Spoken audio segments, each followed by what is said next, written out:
Hi, നമസ്കാരം. കഴിഞ്ഞ വീഡിയോയിൽ വിൽ സ്ട്രാറ്റജി എന്ന പേരിൽ നമ്മൾ എക്സ്പ്ലെയിൻ ചെയ്തിട്ടുണ്ടായിരുന്ന വില്യം സ്പ്രെഡ് യൂസ് ചെയ്തിട്ടുള്ള ട്രേഡിംഗ് സ്ട്രാറ്റജി എല്ലാവർക്കും മനസ്സിലായിട്ടുണ്ടാവുമെന്ന് കരുതുന്നു. ആ വീഡിയോ ചെയ്തതിന് ശേഷം ഒരുപാട് പേരെനിക്ക് ഡയറക്റ്റ് മെസ്സേജ് അയച്ചിട്ടുണ്ടായിരുന്നു. ഈ ഒരു സ്ട്രാറ്റജി ഇന്ത്യൻ മാർക്കറ്റിൽ ഉപയോഗിക്കാൻ പറ്റുമെന്നായിരുന്നു പലരുടെയും സംശയം. ഇന്ത്യൻ മാർക്കറ്റ് എന്ന് പലരും ഉദ്ദേശിക്കുന്നത് നിഫ്റ്റിയിൽ FNOയിൽ ട്രേഡ് ചെയ്യാൻ വേണ്ടിയിട്ടായിരിക്കും. കഴിഞ്ഞ വീഡിയോ ചെയ്യുന്ന സമയത്ത് തന്നെ എക്സ്പ്ലെയിൻ ചെയ്തിട്ടുണ്ടായിരുന്നു. കമ്മോഡിറ്റി പെയേഴ്സിൽ, അതുപോലെ കറൻസി പെയേഴ്സിൽ, US ഡോളർ ഡിനോമിനേറ്റഡ് പെയേഴ്സിലും, അതുപോലെ നാസ്ഡാക്കിലും നിഫ്റ്റിയിലൊക്കെ നമുക്ക് ഈ ഒരു ഇൻഡിക്കേറ്ററിനെ ഉപയോഗിക്കാൻ പറ്റുന്ന രീതിയിലേക്ക് മാറ്റാൻ പറ്റും. പക്ഷേ നമ്മൾ ഗോൾഡിൽ ട്രേഡ് എടുക്കുന്ന പോലെയോ USDയിൽ ട്രേഡ് എടുക്കുന്ന പോലെയോ നാസ്ഡാക്കിൽ ചെയ്യുന്ന പോലെയുള്ള ഒരു സെറ്റപ്പ് അല്ല ഇന്ത്യൻ മാർക്കറ്റിലേക്ക് വരുന്ന സമയത്ത് ഇതിനുണ്ടാവുക. ഇതിൽ ചെറിയ ചെറിയ മാറ്റങ്ങൾ വരുത്തേണ്ടതുണ്ട്. പ്രധാന വ്യത്യാസം എന്താണെന്ന് നോക്കാം. നമ്മൾ ഗോൾഡിലായിരുന്നു കഴിഞ്ഞ എക്സാമ്പിൾസ് നോക്കിയിട്ടുണ്ടായിരുന്നു. ഗോൾഡിനെ സംബന്ധിച്ച് നോമിനൽ yield എന്ന് പറയുന്നത് ഗോൾഡിൻ്റെ പ്രൈസിനെ ഇമ്പാക്റ്റ് ചെയ്യുന്ന ഒരു സംഗതിയാണെന്ന് നമ്മൾ പഠിച്ചിട്ടുണ്ടായിരുന്നു. ട്രേഡ് ചെയ്യുന്നത് ഏതിലാണ്? XAU USDയിലാണ് നമ്മൾ ട്രേഡ് ചെയ്യുന്നത്. അതായത് ഗോൾഡിൻ്റെ പ്രൈസിനെ US ഡോളറിലാണ് നമ്മൾ ട്രേഡ് ചെയ്യുന്നത്. പക്ഷേ നമ്മൾ നിഫ്റ്റിയിലോട്ട് വരുമ്പം നമ്മൾ പ്യുവർലി നിഫ്റ്റിയിലാണ് ട്രേഡ് ചെയ്യുന്നത്. അതിൽ US ഡോളർ ഇല്ല, US നോമിനൽ yield ഇല്ല, ഒന്നുമില്ല. ഡയറക്റ്റ് നിഫ്റ്റിയിലുള്ള 50 സ്റ്റോക്കുകളുടെ ആവറേജ്. സോ ഈ സ്റ്റോക്കുകളെ എങ്ങനെയാണ് yielഡുകൾ ഇമ്പാക്റ്റ് ചെയ്യുന്നതെന്നാണ് നമ്മൾ ആദ്യം നോക്കേണ്ടത്. അതായത് നമ്മൾ ഗോൾഡിൽ നോക്കിയത് US 10-year നോമിനൽ yielഡുമായിട്ടുള്ള ഡൈവേർജൻസ് ആയിരുന്നു. ഇനി നമ്മൾ USDയിൽ നോക്കുകയാണെങ്കിലും US 10-year നോമിനൽ yielഡിൻ്റെ ഡൈവേർജൻസോ സ്പ്രെഡിനും തന്നെയാണ് നോക്കുക. ഇനിയിപ്പോൾ നാസ്ഡാക്കിൽ ട്രേഡ് ചെയ്യുകയാണെങ്കിലും S&P 500 ഡൗ ജോൺസിലോ ഏതിൽ ട്രേഡ് ചെയ്യുകയാണെങ്കിലും നമുക്ക് US 10-year നോമിനൽ yielഡിൻ്റെ നോക്കിയാൽ മതി. കാരണം എന്താണ്? അത് അമേരിക്കൻ മാർക്കറ്റാണ്. സോ അമേരിക്കയിലെ 10-year നോമിനൽ yield അവരുടെ മാർക്കറ്റിനെ റിയലി എഫക്റ്റ് ചെയ്യും. പക്ഷേ നമ്മൾ ഇന്ത്യയിലോട്ട് വരുമ്പം നമ്മളൊരു ഇന്ത്യൻ മാർക്കറ്റിനെ എപ്പോഴും ഒരു ഫോറിൻ മാർക്കറ്റായിട്ട് കൺസിഡർ ചെയ്യണം. കാരണം നമ്മൾ കറൻസീനെ കുറിച്ച് ചിന്തിക്കുമ്പം നമ്മൾ US ഡോളറാണ് വേൾഡ് കറൻസി. സോ വേൾഡ് കറൻസീൻ്റെ പോയിന്റ് ഓഫ് വ്യൂവിൽ നോക്കുന്ന സമയത്ത് ഇന്ത്യൻ മാർക്കറ്റ് ഒരു ഫോറിൻ മാർക്കറ്റാണ്. നമ്മൾ ആ രീതിയിൽ തന്നെ ഇന്ത്യൻ മാർക്കറ്റിനെ കൺസിഡർ ചെയ്യണം. കാരണം ഇന്ത്യൻ മാർക്കറ്റ് പ്രത്യേകിച്ച് ഒരു സ്പെസിഫിക് ഏരിയയിലോട്ട് മൂവ് ചെയ്യണമെന്നുണ്ടെങ്കിൽ ഇന്ത്യ എന്നുള്ള ഇൻവെസ്റ്റ്മെൻറ്റ് മാത്രം പോരാ, നമുക്ക് എന്ത് വേണം? FIIസിൻ്റെ ഇൻവെസ്റ്റ്മെൻറ്റ് വേണം. സോ FIIസിന് ഇന്ത്യൻ മാർക്കറ്റ് അട്രാക്റ്റീവ് ആണോ അല്ലെങ്കിൽ അട്രാക്റ്റീവ് അല്ലേ, ഇന്ത്യൻ മാർക്കറ്റ് മോശമാണോ, അവർ കൺസിഡർ ചെയ്യുന്നത് ഇന്ത്യൻ മാർക്കറ്റിൽ ഗ്രൗത്ത് അവർ പ്രതീക്ഷിക്കുന്നുണ്ടോ, ഗ്രൗത്ത് അവർ പ്രതീക്ഷിക്കുന്നില്ല. ഈവൻ ഇൻട്രാഡേ ആസ്പെക്റ്റിൽ പോലും ഇത് ശ്രദ്ധിക്കുന്നതാണ്. സോ നമ്മൾ ഇന്ത്യൻ മാർക്കറ്റിനെ കുറിച്ച് ചിന്തിക്കുന്ന സമയത്ത് ഒരു ഫോറിൻ മാർക്കറ്റായിട്ട് ഇന്ത്യൻ മാർക്കറ്റിനെ കൺസിഡർ ചെയ്യണം ഫോർ FIIs. സോ നമ്മൾ FIIസിൻ്റെ ആ ഒരു ഷൂസിൽ നിന്നിട്ട് കാര്യങ്ങൾ ചിന്തിക്കണം. അവർക്ക് ഇന്ത്യൻ മാർക്കറ്റിലേക്ക് ഇൻവെസ്റ്റ് ചെയ്യാൻ എന്താണ് റീസൺ? ആ റീസൺ എന്ന് പറയുന്നത് ചുമ്മാ ഇന്ത്യൻ മാർക്കറ്റിലുള്ള നമ്മൾ നിഫ്റ്റിയുടെ അണ്ടറിൽ വരുന്ന മേജർ സ്റ്റോക്കുകൾ ബുള്ളിഷ് ആണോ ബിയറിഷ് ആണോ, ഇതല്ല ഒരിക്കലും ഫോറിൻ ഇൻസ്റ്റിറ്റ്യൂഷണൽ ഇൻവെസ്റ്റേഴ്സും DIIസും ഒന്നും കൺസിഡർ ചെയ്യുന്നത്. ഇവർ കൺസിഡർ ചെയ്യുന്നത് Indian currency compare to US dollar, നമ്മുടെ കറൻസി എത്രത്തോളം സ്ട്രോങ് ആണ്, എത്രത്തോളം വീക്ക് ആണ്, ഇതുപോലെയുള്ള കാര്യങ്ങളാണ് ഏറ്റവും കൂടുതൽ ഇമ്പാക്റ്റ് ചെയ്യുന്നത്. അതിൻ്റെ കൂടെ തന്നെ നമ്മുടെ നോമിനൽ yielഡുകൾ. സോ ഇന്ത്യൻ മാർക്കറ്റിനെ ഒരു ഫോറിൻ മാർക്കറ്റായിട്ട് കൺസിഡർ ചെയ്ത് കഴിഞ്ഞാൽ നമുക്ക് FIIസിൻ്റെ മനോഭാവം, അവർക്ക് ഇവിടെ ഇൻവെസ്റ്റ് ചെയ്യാനുള്ള റീസൺസ് എന്താണെന്ന് മനസ്സിലാക്കാൻ ശ്രമിച്ചു കഴിഞ്ഞാൽ നമ്മുടെ മാർക്കറ്റ് ബുള്ളിഷ് ആവോ ബിയറിഷ് ആവോ നമുക്ക് ഈസിലി മനസ്സിലാക്കാൻ പറ്റും. ഗോൾഡിൽ ചെയ്ത പോലെ വിൽ സ്പ്രെഡ് എന്ന് പറഞ്ഞിട്ടുള്ള നമ്മുടെ ഇൻഡിക്കേറ്റർ ഡയറക്റ്റ് നോമിനൽ yielഡുമായിട്ട് സ്പ്രെഡ് നോക്കിയിട്ട് കാര്യമില്ല. ഇവിടെ വരുന്ന സമയത്ത് നമുക്ക് ഒരുപാട് വ്യത്യസ്തമായിട്ടുള്ള രീതികളാണ് അപ്രോച്ച് ചെയ്യേണ്ടത്. കാരണം നിഫ്റ്റി ഒരു ഇൻഡിവിജ്വൽ അസറ്റാണ്, it is not a pair. So നമുക്ക് നേരിട്ടിട്ട് US ഡോളറിനെ എഫക്റ്റ് ചെയ്യുന്ന ഒരു ഐറ്റവും ഇതിലില്ല. US 10-year നോമിനൽ yield ഗോൾഡിൽ ചെയ്യുന്ന സമയത്ത് നമ്മൾ സ്പ്രെഡ് നോക്കാൻ വേണ്ടി എടുത്തിട്ടുണ്ടായിരുന്നത്. പക്ഷേ ഇന്ത്യൻ മാർക്കറ്റിലോട്ട് വരുന്ന സമയത്ത് നമുക്ക് ഡയറക്റ്റ് US 10-year നോമിനൽ yielഡിൻ്റെ സ്പ്രെഡ് നോക്കിയിട്ട് കാര്യമില്ല. കാരണം US ഡോളറിൻ്റെ സ്ട്രെങ്ത്തും വീക്ക്നെസ്സും മാത്രമേ നമുക്ക് ഐഡൻറ്റിഫൈ ചെയ്യാൻ പറ്റുള്ളൂ. നമുക്ക് എന്ത് വേണം? ഇന്ത്യൻ മാർക്കറ്റ് ഒരു ഫോറിൻ മാർക്കറ്റ് ആയതുകൊണ്ട് US ഡോളറിൻ്റെ സ്ട്രെങ്ത്തും വീക്ക്നെസ്സും മാത്രം പോരാ. US ഡോളറിൻ്റെ സ്ട്രെങ്ത്തും വീക്ക്നെസ്സും ഗ്ലോബലി എല്ലാ മാർക്കറ്റിനെയും ഒരു പരിധി വരെ എഫക്റ്റ് ചെയ്യും. പക്ഷേ നമുക്ക് ഇൻഡിവിജ്വലി അത് മാത്രം യൂസ് ചെയ്തിട്ട് ഇന്ത്യൻ മാർക്കറ്റിൽ ട്രേഡ് ചെയ്യാൻ പറ്റില്ല. കാരണം നമുക്കൊരു സ്വന്തം കറൻസി ഉണ്ട്, ഇന്ത്യൻ റുപ്പി എന്ന് പറഞ്ഞിട്ടുള്ള ഒരു കറൻസി ഉണ്ട്. അപ്പോൾ നമ്മൾ എന്ത് വേണം? ഇന്ത്യൻ റുപ്പീൻ്റെ സ്ട്രെങ്ത്ത് നോക്കണം, US ഡോളറിൻ്റെ സ്ട്രെങ്ത്ത് നോക്കണം. ഇത് രണ്ടും വെച്ചിട്ടാണ് ഇന്ത്യൻ മാർക്കറ്റ് അട്രാക്റ്റീവ് ആണോ അട്രാക്റ്റീവ് അല്ലേ എന്ന് നോക്കുന്നത്. ഇന്ത്യൻ റുപ്പിയുടെ സ്ട്രെങ്ത്ത് നോക്കുക എന്ന് പറഞ്ഞു കഴിഞ്ഞാൽ ഡയറക്റ്റ് ഇന്ത്യൻ റുപ്പിക്ക് ഒരു ഇൻഡെക്സ് ഇല്ല. ഇന്ത്യൻ റുപ്പിയുടെ ഇൻഡെക്സ് ആയിട്ട് നമുക്ക് കൺസിഡർ ചെയ്യാൻ പറ്റാവുന്ന ഒരേ ഒരു അസറ്റ് എന്ന് പറഞ്ഞു കഴിഞ്ഞാൽ USD-INRൻ്റെ വാല്യൂ ആണ്. USD-INRൻ്റെ വാല്യൂ കുറയുവാണെങ്കിൽ ഇന്ത്യൻ റുപ്പി സ്ട്രെങ്ത് ആവുകയാണ്. USD-INRൻ്റെ വാല്യൂ കൂടുവാണെങ്കിൽ ഇന്ത്യൻ റുപ്പി വീക്ക് ആവുകയാണെന്നാണ് അതിൻ്റെ അർത്ഥം. USD-INRൻ്റെ വാല്യൂ കൂടുന്ന സമയത്ത് ഇന്ത്യൻ മാർക്കറ്റ് അത്ര അട്രാക്റ്റീവ് ആവില്ല. പക്ഷേ ഇത് നമുക്ക് ബ്ലൈൻഡ്ലി USD-INR മുകളിലോട്ട് പോകുന്നതും താഴോട്ട് പോകുന്നതും വെച്ചിട്ട് നിഫ്റ്റിയുമായിട്ട് സ്പ്രെഡ് നോക്കിയിട്ട് കാര്യമില്ല. കാരണം USD-INR താഴോട്ട് പോകുന്നതും മുകളിലോട്ട് പോകുന്നതും എല്ലാ സമയത്തും INRൻ്റെ വാല്യൂ മാത്രം ബേസ്ഡ് അല്ല. ചില സമയത്ത് US ഡോളറിൻ്റെ വാല്യൂ കുറയുന്നതും സാഹചര്യം കൊണ്ട് മാത്രം INRനെ അത് എഫക്റ്റ് ചെയ്യാം. മറ്റ് ഗ്ലോബൽ ഇഷ്യൂസ് കാരണം എഫക്റ്റ് ചെയ്യാം. May be Indian market still strong ആയിരിക്കും. സോ നമ്മൾ ഈ ഒരു സംഗതിനെ എങ്ങനെയാണ് FIAസിൻ്റെയും DISൻ്റെയും പോയിന്റ് ഓഫ് വ്യൂവിൽ കാണാമെന്നുള്ളതാണ് നമ്മൾ ഫസ്റ്റ് മനസ്സിലാക്കേണ്ടത്. വീണ്ടും ഞാൻ പറയുന്നു, നമ്മൾ ഗോൾഡിൽ ട്രേഡ് എടുത്ത പോലെ അത്രക്കും നെയ്ഡായിട്ട് നമുക്ക് സീറോ ലൈനിനെ ക്രോസ് ചെയ്ത് കരുതിയിട്ട് ഒരു ലിക്വിഡിറ്റി സ്വീപ്പിനോ ചേഞ്ച് ഓഫ് ക്യാരക്ടറോ മാത്രം കണ്ടിട്ട് ട്രേഡ് എടുക്കാൻ പറ്റില്ല. കാരണം ഒന്നാമത് നമ്മുടെ മാർക്കറ്റിൽ ഇലക്ട്രോണിക് ട്രേഡിംഗ് അവേഴ്സ് ഇല്ല. ഓൾറെഡി റെഗുലർ ട്രേഡിംഗ് അവർ മാത്രമേ ഉള്ളൂ. സോ അതിന് ശേഷം നടക്കുന്ന കാര്യങ്ങളുടെ എഫക്റ്റ് മൊത്തം മാർക്കറ്റ് രാവിലെയുള്ള ഓപ്പണിങ്ങിലങ്ങ് നടക്കും. സോ അതുകൊണ്ടാണ് നമ്മുടെ ഇന്ത്യൻ മാർക്കറ്റ് വൈൽഡിലി ബിഹേവ് ചെയ്യുന്നത് അറ്റ് ദ മോർണിംഗ് ഓപ്പണിങ്ങിൽ. ഈ വീഡിയോയിൽ ചെയ്യാൻ പോകുന്നത് US 10-year നോമിനൽ yield എന്ന് പറയുന്നത് US ഇക്കണോമി എത്രത്തോളം അട്രാക്റ്റീവ് ആണ്, സ്ട്രോങ് ആണ്, വീക്ക് ആണ് എന്നുള്ള കാര്യങ്ങൾ നമുക്ക് മുൻകൂട്ടി മനസ്സിലാക്കാനും, അതുപോലെ തന്നെ Indian government 10-year nominal yield എന്ന് പറയുന്നത് ഇന്ത്യൻ മാർക്കറ്റ് എത്രത്തോളം അട്രാക്റ്റീവ് ആണ് കാര്യങ്ങൾ മനസ്സിലാക്കാനും നമുക്ക് യൂസ് ചെയ്യാം. അത് നമ്മൾ ഡയറക്റ്റ് അട്രാക്റ്റീവ് ആണോ വീക്കനാണോ നോക്കുന്നതിന് പകരം നമ്മൾ എന്താ ചെയ്യുന്നത്, US മാർക്കറ്റുമായിട്ട് ഇന്ത്യൻ മാർക്കറ്റിൻ്റെ സ്ട്രെങ്ത്ത് എത്രത്തോളമാണ്, കൂടുതലാണോ കുറവാണോ എന്നുള്ള കാര്യങ്ങൾ നമുക്ക് നോക്കാം. അതിന് നമ്മൾ എന്താ ചെയ്യേണ്ടത്, US നോമിനൽ yielduമായിട്ട് കമ്പയർ ചെയ്യുന്ന സമയത്ത് ഇന്ത്യൻ നോമിനൽ yield അട്രാക്റ്റീവ് ആണോ വീക്ക് ആണോ എന്നുള്ള കാര്യങ്ങളാണ് നോക്കിയിട്ടാണ് നമ്മൾ നിഫ്റ്റിയിൽ ട്രേഡ് എടുക്കാൻ പോകുന്നത്. ഈ ഒരു സ്ട്രാറ്റജി, അറ്റ്ലീസ്റ്റ് ഈ ഒരു സ്ട്രാറ്റജിയിൽ നമ്മൾ ആ ഒരു മെത്തേഡാണ് നോക്കുന്നത്. സോ ഡീറ്റെയിൽഡ് ആയിട്ടുള്ള കാര്യങ്ങൾ നമുക്ക് ചാർട്ടിൽ നോക്കാം, എക്സ്പ്ലെയിൻ ചെയ്തു തരാം. ആദ്യം തന്നെ ട്രേഡിംഗ് വ്യൂ ഓപ്പൺ ചെയ്തിട്ട് നിഫ്റ്റിയുടെ ചാർട്ട് എടുക്കുക. നിഫ്റ്റിയുടെ ഇൻഡെക്സിൻ്റെ ചാർട്ടോ അല്ലെങ്കിൽ നിഫ്റ്റിയുടെ ഫ്യൂച്ചേഴ്സിൻ്റെ ചാർട്ടോ എടുത്താൽ മതി. കണ്ടിന്യൂസ് ചാർട്ടാണെങ്കിൽ അത്രയും ബെറ്റർ ആയിരിക്കും. സോ അതിനുശേഷം ഇൻഡിക്കേറ്റേഴ്സ് എന്ന് പറഞ്ഞിട്ടുള്ള ഈ ഒരു ടാബ് സെലക്ട് ചെയ്യാം.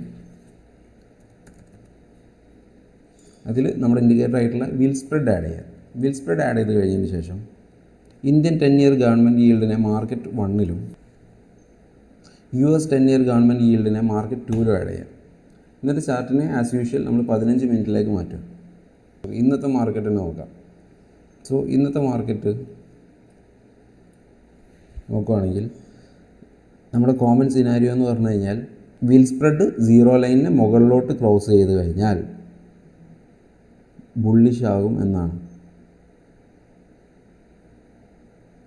ഓക്കെ, വീൽ സ്പ്രെഡ് സീറോ ലൈനിനെ മുകളിലോട്ട് ക്രോസ് ചെയ്ത് കഴിഞ്ഞതിന് ശേഷമാണ് നമുക്ക് ഈ ഒരു റാലി കിട്ടിയിട്ടുള്ളത്. സോ ഇതിൽ എങ്ങനെ ട്രേഡ് എടുക്കണം എന്നുള്ളത് ഫോറക്സിൽ ചെയ്യുന്ന പോലെ ലിക്വിഡിറ്റി സ്വീപ്പിൽ എൻട്രി എടുക്കണം എന്നുള്ള മെത്തേഡൊന്നും ഞാൻ പറയുന്നില്ല.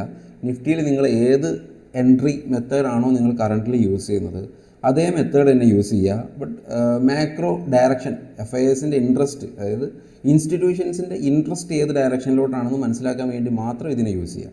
ഇനി ഇന്നലത്തോട്ട് വരുവാണെങ്കിൽ ഇന്നലെ നോക്കുന്ന സമയത്ത് മാർക്കറ്റ് ഓപ്പൺ ചെയ്ത ഉടനെ തന്നെ ഇങ്ങനൊരു നമ്മുടെ വീൽ സ്പ്രെഡ് സീറോ ലൈൻ്റെ താഴോട്ടായിരുന്നു ക്രോസ് ചെയ്തിട്ടുണ്ടായിരുന്നത്. താഴോട്ട് ക്രോസ് ചെയ്ത സമയത്ത് നിഫ്റ്റി ഗ്യാപ്പ് അപ്പ് ഓപ്പൺ തന്നു. ബട്ട് ആദ്യത്തെ 3 ക്യാൻഡിൽ തന്നെ ഈ ഗ്യാപ്പ് അപ്പിനെ ഡിനേ ചെയ്യുന്ന രീതിയിലാണ് മാർക്കറ്റ് ബിഹേവ് ചെയ്തിട്ടുള്ളത്. നന്നായിട്ട് താഴോട്ട് സ്ട്രോങ് ക്യാൻഡിൽസ് വന്നു. സ്ട്രോങ് ക്യാൻഡിൽസ് വന്നതിന് ശേഷം ഇത്രയും ഏരിയ മാർക്കറ്റ് ഒരു സോണിൽ സ്റ്റക്കായിരുന്നു. ആ സ്റ്റക്കായ സമയത്ത് നമ്മുടെ വീൽ സ്പ്രെഡ് മുകളിലോട്ട് ക്രോസ് ചെയ്തിരുന്നെങ്കിൽ നമ്മൾക്ക് ഈ താഴോട്ട് ട്രേഡ് എടുക്കേണ്ടായിരുന്നു. പക്ഷേ വീൽ സ്പ്രെഡ് അതുപോലെ തന്നെ വീക്കായി കൊണ്ടിരിക്കുകയായിരുന്നു. വീൽ സ്പ്രെഡ് ബുള്ളിഷ് ആയതേയില്ല. സോ നമുക്ക് എന്ത് ചെയ്യാം, ഈ ഒരു എൻട്രി ഏതെങ്കിലും നമ്മുടെ നോർമലി യൂസ് ചെയ്യാറുള്ള ഏതെങ്കിലും ഒരു എൻട്രി ടെക്നിക്ക് യൂസ് ചെയ്തിട്ട് എൻട്രി ചെയ്യാമായിരുന്നു. ഇത്രയും വലിയൊരു റണ്ണ് കിട്ടിയതിനെ. കാരണം ഞാൻ ഈ ഒരു ഇൻഡിക്കേറ്ററിനെ ഈ ഒരു രീതിയിലേക്ക് മാറ്റിയത് കൊണ്ട് നമുക്ക് ക്ലിയർലി ഉള്ള അഡ്വാൻറ്റേജ് എന്താണെന്ന് പറഞ്ഞു കഴിഞ്ഞാൽ FIAസിൻ്റെ ഇൻവെസ്റ്റ്മെൻറ്റിൻ്റെ ആ ഒരു ഹെവി ഇൻസ്റ്റിറ്റ്യൂഷണൽ ക്യാൻഡിൽസിൻ്റെ ഡയറക്ഷൻ നമുക്ക് ക്യാച്ച് ചെയ്യാൻ പറ്റും. ഇവിടെ കാണാം വീൽ സ്പ്രെഡ് ഇങ്ങനെ ഒരു ബ്രേക്ക് താഴോട്ട് തന്ന സമയത്താണ് നമുക്ക് ഇത്രയും വലിയൊരു ബിയറിഷ് വലിയൊരു ബിയറിഷ് ക്യാൻഡിൽ വന്നിട്ടുണ്ടായിരുന്നു. മേ ബി നമുക്കത് ക്യാച്ച് ചെയ്യാൻ പറ്റിയേക്കാം, ക്യാച്ച് ചെയ്യാൻ പറ്റില്ലായിരിക്കാം. പക്ഷേ വിൽ സ്പ്രെഡ് കണ്ടിന്യൂസ്ലി താഴെ തന്നെ നിന്നിട്ടും ഇന്ത്യൻ മാർക്കറ്റ് മുകളിലോട്ട് പോയി. അതിന് ശേഷം നെക്സ്റ്റ് ഡേ നമുക്ക് എന്ത് വന്നു? ഗ്യാപ്പ് ഡൗൺ മാർക്കറ്റ് വന്നു. ഈ ഒരു ബിഹേവിയർ നമുക്ക് ഇന്നലെ തന്നെ ഇന്ത്യൻ ഈൽഡ് US ഈൽഡുമായിട്ട് സ്പ്രെഡ് താഴോട്ട് തന്നു കഴിഞ്ഞു. സോ അതിനോടുള്ള റിയാക്ഷൻ ഇക്വിറ്റി നെക്സ്റ്റ് ഡേ ഓപ്പണിങ്ങിലാണ് തന്നത്. ഞാൻ പറഞ്ഞു Indian market electronic trading hours ഇല്ല, ഓൺലി റെഗുലർ ട്രേഡിംഗ് അവേഴ്സ് മാത്രമേ ഉള്ളൂ. നമുക്ക് ഇലക്ട്രോണിക് ട്രേഡിംഗ് അവർ ഉണ്ടായിരുന്നെങ്കിൽ ഈ ഒരു മൊമെൻറ്റ് മൊത്തമായിട്ട് നമുക്ക് ക്യാച്ച് ചെയ്യാൻ പറ്റുമായിരുന്നു. നമുക്കതില്ല. സോ നമുക്ക് ഈ ഒരു ഓപ്പണിങ്ങിൽ മാർക്കറ്റിൻ്റെ ബിഹേവിയർ പിന്നെ എങ്ങനെയാവും അതിനനുസരിച്ച് നമുക്ക് ചെയ്യേണ്ടതുള്ളൂ. ഇവിടെ നമുക്കിത് മുകളിലോട്ട് ക്ലോസ് ചെയ്തു. ഈ ഡേ നമ്മൾ നോക്കിക്കഴിഞ്ഞാൽ കാണാൻ പറ്റും മാർക്കറ്റ് ഇങ്ങനെ ഇരിക്കുന്നൊരു സമയമാണ്. അതിന് ശേഷമാണ് വിൽ സ്പ്രെഡ് മുകളിലോട്ട് ക്രോസ് ചെയ്തിട്ട് എന്ത് തന്നത്? മാർക്കറ്റ് വിൽ സ്പ്രെഡ് 0 ലൈനിൻ്റെ മുകളിലായിട്ട് സ്റ്റേ ചെയ്തത്. നെക്സ്റ്റ് ഡേ നമ്മൾ പ്രതീക്ഷിച്ച പോലെ തന്നെ നമുക്ക് എന്ത് വന്നു? ഗ്യാപ്പ് അപ്പ് ഓപ്പൺ വന്നു, കണ്ടിന്യൂഷൻ വന്നു. ഇനി ഈ ഒരു സാഹചര്യം നോക്കുകയാണെങ്കിൽ ഈ ഒരു ദിവസം ഓപ്പൺ ചെയ്യുന്ന സമയത്ത് തന്നെ നമുക്ക് വിൽ സ്പ്രെഡ് ഹെവിലി ഒരു ബിയറിഷ് ക്രോസ് വന്ന സമയം ഏതാണ്? എത്ര നേരം തന്നു കൺഫർമേഷൻ എടുക്കാൻ? ആദ്യത്തെ ഒരു 30 മിനിറ്റ് കൊണ്ട് തന്നെ ബിയറിഷ് ക്രോസ് തന്നിട്ട് 0 ലൈനിൽ നിന്ന് താഴോട്ട് ക്രോസ് ചെയ്തിട്ട് വിൽ സ്പ്രെഡ് ഹെവിലി താഴോട്ട് വന്നു. അതിന് ശേഷമാണ് നമ്മുടെ മാർക്കറ്റ് ഒരു സ്ട്രോങ് ബിയറിഷ് ക്യാൻഡിൽ ഉണ്ടാക്കിയതും അതിൻ്റെ ഒരു 50% റിട്രേസ്മെൻറ്റിന് ശേഷം കണ്ടിന്യൂഷൻ തന്നത്. ഇനി അതിന് മുമ്പത്തെ ഡേ നോക്കുകയാണെങ്കിൽ ഇത് നിഫ്റ്റിയുടെ പ്രൈസുമായിട്ട് ഒരു ബന്ധവുമില്ല. ഇത് ഇന്ത്യൻ 10 ഇയർ നോമിനൽ ഈൽഡും US 10 ഇയർ നോമിനൽ ഈൽഡും തമ്മിലുള്ള സ്പ്രെഡ് മാത്രമാണ് കാണിച്ചു തരുന്നത്. ഈ സ്പ്രെഡിൻ്റെ ഡയറക്ഷനിലോട്ടേക്ക് നിഫ്റ്റി പോകുന്നതിൽ എന്തെങ്കിലും റാൻഡംനെസ് ആർക്കെങ്കിലും തോന്നുന്നുണ്ടെങ്കിൽ ദാറ്റ് ഈസ് റിയലി അൺഫോർച്ചുനേറ്റ്.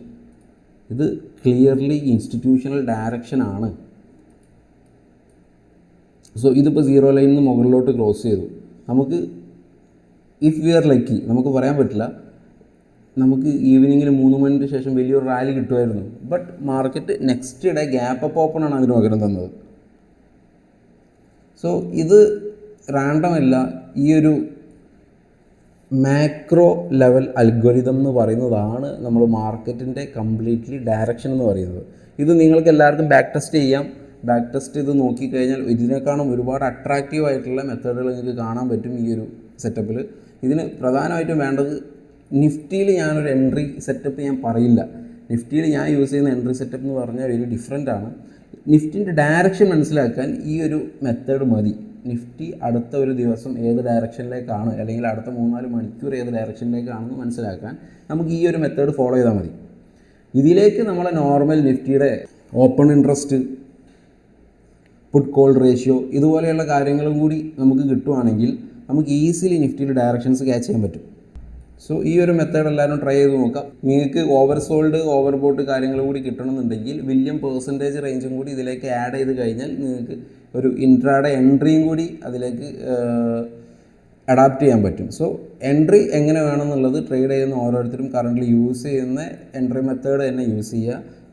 കാരണം ഞാനിതിൽ എൻട്രി മെത്തേഡ് എന്തുകൊണ്ടാണ് പറയാത്തതെന്ന് വെച്ച് കഴിഞ്ഞാൽ ഇത് നമ്മൾ നിഫ്റ്റിൻ്റെ ചാർട്ടുമായിട്ടല്ല നമ്മൾ ഈ വിൽ സ്പ്രെഡ് എടുത്തേക്കുന്നത് എൻറ്റയർലി 2 രാജ്യത്തിൻ്റെ ഈൽഡുകളുടെ ഡിഫറൻസാണ്. അതായത് ഒരു മാർക്കറ്റ് അട്രാക്റ്റീവ് ആവുന്നതും മറ്റേ മാർക്കറ്റ് വീക്ക് ആവുന്നതും തമ്മിലുള്ള ആ ഒരു സ്പ്രെഡാണ്. സോ ആ സ്പ്രെഡ് മേ ബി വളരെ നേരത്തെ വന്നേക്കാം, അതിൽ നിന്ന് വളരെ ലേറ്റ് ആയിട്ടായിരിക്കും നിഫ്റ്റി ബിഹേവ് ചെയ്യുക. സോ നമുക്ക് ടോട്ടൽ ഡയറക്ഷൻ എന്താണെന്ന് നമുക്ക് മനസ്സിലായി കഴിഞ്ഞാൽ പിന്നെ ട്രേഡ് എങ്ങനെ എടുക്കണം, എപ്പോൾ എടുക്കണം എന്നുള്ള കാര്യങ്ങൾ നമ്മൾ ഇതുവരെ യൂസ് ചെയ്യുന്ന നോർമൽ മെത്തേഡ് നിങ്ങൾക്ക് യൂസ് ചെയ്യാം. അതായിരിക്കും ഏറ്റവും ബെറ്റർ ആയിട്ടുള്ളൊരു കാര്യം. അപ്പോൾ ഫോറക്സിൽ ചെയ്യുന്ന പോലെയോ ഗോൾഡിൽ ചെയ്യുന്ന പോലെയോ നാസ്ഡാക്കിൽ ചെയ്യുന്നത് പോലെയോ അല്ല വിൽ സ്പ്രെഡിനെ നമ്മൾ ഇന്ത്യൻ മാർക്കറ്റിലേക്ക് കൊണ്ടുവരുമ്പോൾ ഒരു എൻട്രി മോഡൽ കിട്ടുന്നതിന് പകരം മാർക്കറ്റിൻ്റെ ടോട്ടൽ ഡയറക്ഷൻ, അതായത് ഇൻസ്റ്റിറ്റ്യൂഷണൽ ഡയറക്ഷൻ ഏതാണെന്ന് ഐഡൻറ്റിഫൈ ചെയ്യാനാണ് നമുക്കിത് കൂടുതൽ ഉപകരിക്കുന്നത്. ശരിക്കും ഒരു ട്രേഡ് ചെയ്യുന്ന വ്യക്തിക്ക് അത് തന്നെയല്ലേ വേണ്ടത്. മാർക്കറ്റിൻ്റെ ഡയറക്ഷൻ ഏത് ഭാഗത്തോട്ടാണെന്ന് അറിഞ്ഞു കഴിഞ്ഞാൽ ഈവൻ നമ്മൾ 1-2 ലോസ് വന്നു കഴിഞ്ഞാൽ നമ്മുടെ റിസ്ക് മാനേജ്മെൻറ്റ് കറക്റ്റ് ആണെങ്കിൽ നമുക്കൊരു വലിയ മൊമെൻറ്റ് കിട്ടിയാൽ മതി. സോ അതുതന്നെയാണ് ഈ ഒരു ഇൻഡിക്കേറ്റർ നമുക്ക് നിഫ്റ്റിയിലേക്ക് കാണിച്ചു തരുന്നത്. സോ ഡയറക്ഷൻ ക്ലിയർലി ഐഡൻറ്റിഫൈ ചെയ്യാൻ പറ്റുന്നത് തന്നെ വലിയൊരു കാര്യമാണ് നമ്മുടെ മാർക്കറ്റിനെ സംബന്ധിച്ച്. സോ നമ്മുടെ റിസ്ക് മാനേജ്മെൻറ്റും അതുപോലെ മറ്റ് കാര്യങ്ങളും ട്രേഡിംഗ് സ്കില്ലുകളും എല്ലാം ഷാർപ്പൻ ചെയ്തിട്ട് എൻട്രീസ് എടുക്കുന്ന സമയത്ത് ക്വാണ്ടിറ്റി എല്ലാം കറക്റ്റ്ലി മാനേജ് ചെയ്യുകയാണെങ്കിൽ ഈ ഒരു സ്ട്രാറ്റജി തന്നെ മതി നമുക്ക് ട്രേഡിങ്ങിൽ മുന്നോട്ട് പോകാൻ. ഈ ഒരു സ്ട്രാറ്റജി എഫക്റ്റീവ്ലി യൂസ് ചെയ്യുക. ഇതിന് പുറമെ ഇതെന്ന് പറഞ്ഞു കഴിഞ്ഞാൽ ഒരു ഇൻഡിക്കേറ്റർ വെച്ചിട്ടാണ് നമ്മൾ ഈ ഒരു സ്ട്രാറ്റജീനെ ഐഡൻറ്റിഫൈ ചെയ്തത്. ഇത് ഇൻഡിക്കേറ്റർ യൂസ് ചെയ്യാതെ ഈ രണ്ട് ഈൽഡുകളുടെയും മറ്റും ഇൻ്റർ റിലേറ്റഡ് ആയിട്ടുള്ള ചാർട്ടുകൾ നോക്കിയിട്ട് നമുക്ക് ഈ ഒരു പാറ്റേൺ ഐഡൻറ്റിഫൈ ചെയ്യാൻ കഴിയുക എന്നുള്ളതാണ് ഏറ്റവും വലിയ കാര്യം. ട്രേഡിങ്ങിൽ സക്സസ്ഫുൾ ആയിട്ടുള്ള പല ആളുകളും സംസാരിക്കുന്നത് കേൾക്കാം പാറ്റേൺസിനെ പറ്റിയിട്ട്.